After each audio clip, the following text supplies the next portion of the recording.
Everybody, welcome back. It's your boy, Mr. Green Hands. It doesn't look like it. It is 7:30 in the UK. It is a Sunday, fun day, Monday. And listen to that beautiful chirping of that birds. And if this isn't close to being heavenly, I don't know what is. Today, I'm just going to explain to you why I save some of my plants for a specific reason. Or there's actually two reasons I save them.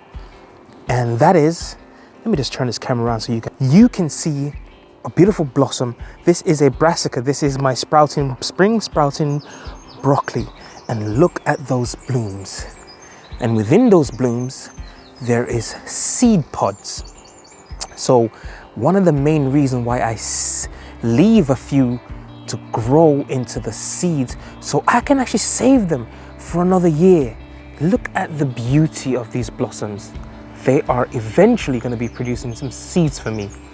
And there's another aspect that a lot of people don't talk about, that whenever you leave these beautiful blossoms, there is something called a pollinator.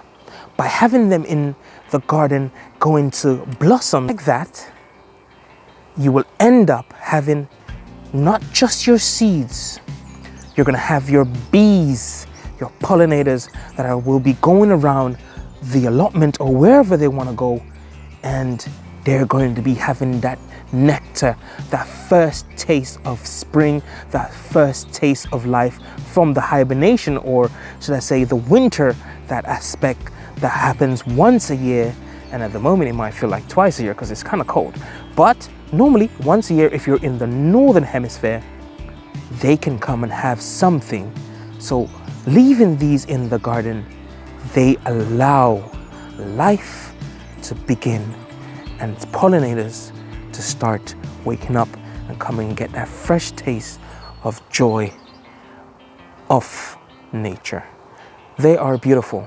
Sometimes, guys, consider them. Leave something for someone else.